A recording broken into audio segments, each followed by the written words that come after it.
Hello friends, welcome to Vijith யாக்ஸ். இன்றைக்கி நம்ம நெல்லிக்காய் மோர் செய்ய போகிறோம்.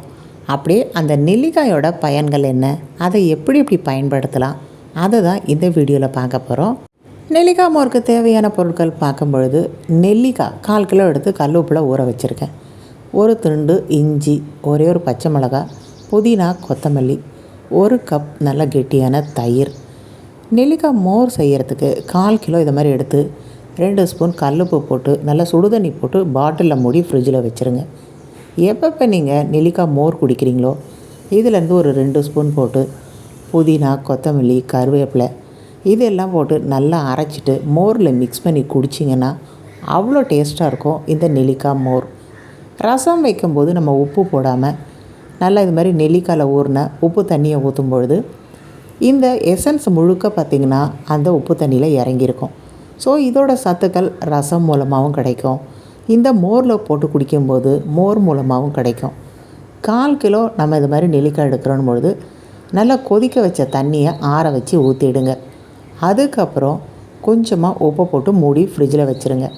அதிகமான தனக்கு கிடைச்ச நெல்லிக்கனியை அவையாருக்கு கொடுத்தாங்க. ஏன்னா ஆயுள் அதிக அளவில் இருக்கணும், நிறைய கருத்துக்கள் மக்களுக்கு சொல்லணுன்னுட்டு அவ்வளோ சிறப்பாக சங்க காலத்துலேருந்து சொல்லப்படுறதா இந்த நெல்லிக்காய். இந்த டைப்பில் நீங்கள் யூஸ் பண்ணும்பொழுது கண்டிப்பாக இந்த தண்ணியை எதெல்லாம் ஊற்றுறீங்களோ அதில் இந்த சத்துக்கள் கிடச்சிரும். நெல்லிக்காயோட பயன்கள் பார்க்கும்பொழுது ஸ்கின்னை நல்லா பளபளப்பாக வச்சுக்கிறதால சீக்கிரம் பார்த்தா நமக்கு ஏஜ் ஆகிற மாதிரி தெரியாது. அதுக்காக தான் இந்த நெல்லிக்காய் நிறைய நம்ம பயன்படுத்தணும். நோய் எதிர்ப்பு சக்தி அதிகமாக இருக்குது, ரத்த சர்க்கரை அளவை நார்மலாக வச்சுக்குது. இதை நம்ம சாப்பிடும்போது செரிமான குறைபாடுகள் நீக்கப்படுது. நல்லா பசியை பார்த்திங்கன்னா தூண்டுது. அதனால் எடுத்துக்கும் பொழுது குழந்தைங்களுக்கு அந்த பசியை தூண்டுற சக்தி அதிகமாகுது. நோய் எதிர்ப்பு சக்தி இந்த சி விட்டமினில் கிடைக்கிறதால எப்படியோ இதை மாதிரி கொஞ்சம் மோர் இல்லைன்னா ரசத்தில் போடுறது, 1 ஸ்பூன் நீங்கள் ஒரு சாம்பாரில் போடுறது, உப்புக்கு பதில் இந்த தண்ணியை பயன்படுத்தும் பொழுது சமையல் அறையில் எப்படியோ இந்த நெல்லிக்காயோட சத்து வீட்டுக்குள்ளே வந்துடும். கண்டிப்பாக ஒரு நெல்லிக்காய் ஒரு நாள் பச்சையாக கடித்து சாப்பிட்றோன்போது ரொம்பவே நல்லது. ஆனால் சில பேருக்கு அது பச்சையாக கடித்து சாப்பிட பிடிக்காது. அதனால் இந்த ட்ரிக்ஸ் மூலமாக இந்த தண்ணியை உங்கள் கிச்சனுக்குள்ளே எதுக்குள்ளெல்லாம் சமைக்கிற இந்த பொருட்களில் சேர்க்குறீங்களோ அதன் மூலமாக நமக்கு நிறைய கிடைக்கும். இந்த மாதிரி டெய்லி எடுத்துட்டிங்கன்னா நல்ல ஒரு மூட்டு வலி இல்லாமல் இருக்கும், நரம்புக்கு நல்ல ஒரு புத்துணர்ச்சியை கொடுக்கும், நல்ல சுறுசுறுப்பை கொடுக்கக்கூடியது. வாய்ப்புன்னு இருக்கிறவங்க இதை நீங்கள் டெய்லியுமே எடுத்துக்கலாம். நல்ல ஒரு மருந்து, அலர்ஜி ஏற்படுறத தவிர்க்குது. கிருமிகள் பார்த்திங்கன்னா நமக்கு பரவ விடாமல் பார்த்துக்குது. வைரஸ், பாக்டீரியா இதெல்லாம் பரவ விடாமல் தடுக்கிறது போது இந்த சி விட்டமின் நிறையவே இருக்குது. இந்த மோர் நீங்கள் டெய்லியும் எடுத்துக்கிறது ரொம்பவே நல்லது.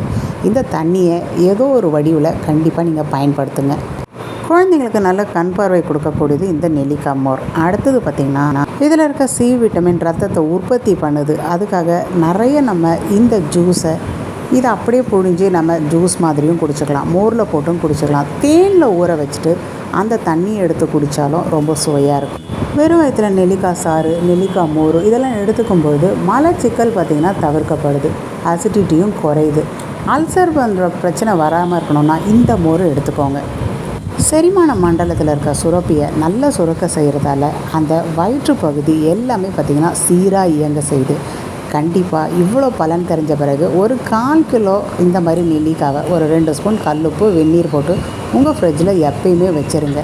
எப்பப்போ தேவையோ இந்த மோரில் போட்டு நீங்கள் அப்படியேவும் குடிக்கலாம், கொத்தமல்லி, கருவேப்பிலை இப்படியும் போட்டு குடிக்கலாம். கண்டிப்பாக இந்த வீடியோ உங்களுக்கு பிடிச்சிருக்குன்னும் போது உங்கள் ஃப்ரெண்ட்ஸுக்கெல்லாம் ஷேர் பண்ணுங்கள்.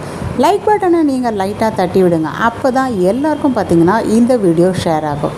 ஸோ அடுத்து வர வீடியோஸை பார்க்குறதுக்கு விஜித் யாக்ஸ் சேனலை லைக் பண்ணுங்கள், ஷேர் பண்ணுங்கள், சப்ஸ்கிரைப் பண்ணுங்கள்.